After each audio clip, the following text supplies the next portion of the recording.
All right, welcome back. The Superintendent of Terrebonne Parish Schools, Philip Martin. And if his itinerary was not full before, it's definitely full now because he's been juggling, trying to find the proper way to put these schools together and platoon and schedule things and do different things. Philip, welcome to the program. Thank you, Martin. Nice to be here. And where do we start? I'll let you start. Well, that's a good question. Yeah. Where do we start? Let me begin by saying that our schools all schools received damage. Mm-hmm. Fortunately, many schools, those in the northern part of the parish, most of it was what you could consider minor, but it rapidly progresses up to major and catastrophic the further you get down. Some of the most seriously impacted schools, South Terrebonne, Ellender, Upper Locayo. Those are the top three. Now, other ones have some serious damage, but those three are really significant. Mm-hmm.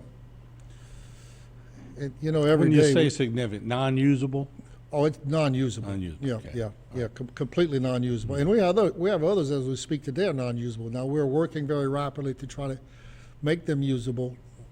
The teams that we're working with, I've told them that the building must be structurally sound, must be environmentally safe, air conditioning and water.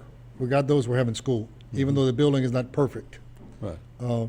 Just making, like you said, no mold, just for parents to feel safe. Absolutely, yeah. We will have all environmental testing done before we occupy those buildings that had significant water intrusion. We plan to this Monday open 14. Notice plan, I was just telling someone that some buildings we make some initial assessments and make a list of things that need to be done, only to discover was like, oh, I didn't know that. We didn't know that. So there are hidden surprises as we move through the process. But we still feel we're on track, and I see you have phase one of those schools to be opening Monday. And we will make a confirmation of that later in the week, but we do feel that we will be able to open those. And then there's a phase two, which you're also showing on the screen now. Ellender and Terrebonne High will be sharing the same school, one morning session, one afternoon session. The same at Bourgeois in South Terrebonne. And someone said, "Well, why are you doing that?" I said, "Because I don't have any other schools."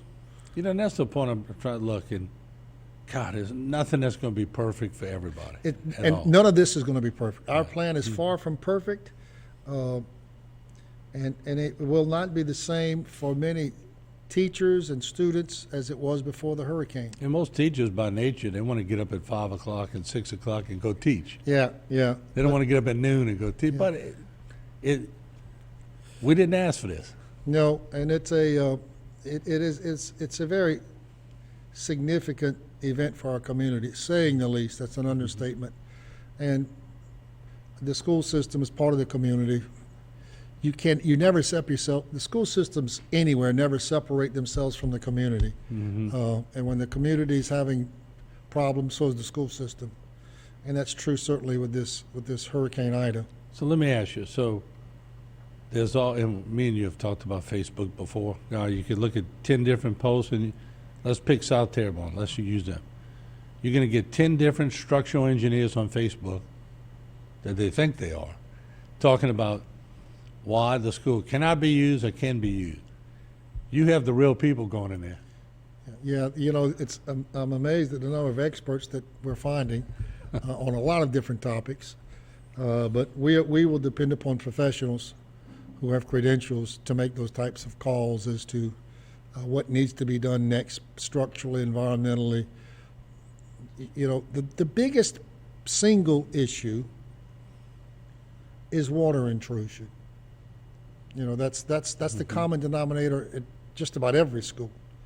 I think that's the single common denominator of almost every household in Terrebonne Parish. Shingles blow off, you get water in the house.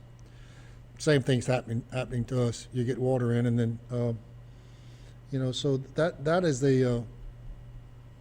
Let me ask you the other question I get a lot is how it's going to change maybe the bus routes or whatever. So let's say two schools are at Terrebonne High, and one of them starts early, the other one starts at noon. How are the bus routes going to work? Of course, it's going to inconvenience some people that are used to picking up their kids at a certain time, but now they might have to go at 5 or 5:30. But how's the buses going to work? Other than the times, it really won't change. In other words, the kid that used to pick your kid, the bus that used to pick your child up in the morning to bring them to South Terrebonne will be the same bus. It'll just be doing it at noon. Okay. If you follow what I'm saying. Yeah, And, I do. other than the times, in other words, they won't be going to school in the morning, and that's true for, and for the host schools, the H.L. Bourgeois bus it'll be the same bus that picks them up The in the bus morning, follows the kids. and the same bus that will bring them home. It just will happen not at the same time, and as we've said, and Martin, as you pointed out, and we certainly acknowledge, this is not perfect, but we strongly believe that we need to start school, and it won't be what it was before, and I don't know how long it will be that way. This obviously is a temporary fix. I won't call it a solution because it's really not a solution, but it's addressing where you have two large high schools that don't have a school to go to. No, I've covered schools since '85. We haven't been perfect broadcasting them. Nobody's been perfect dealing with them, but it's better to make a decision than sit around and not make one. You got to get back to normal, or think you're trying to get back to normal at one point. Yeah, well, doing something is certainly a lot better than doing nothing. That's correct. Absolutely. All right, we're going to take a short break. We'll be right back. More with the Superintendent of Terrebonne Parish Schools. Don't go away.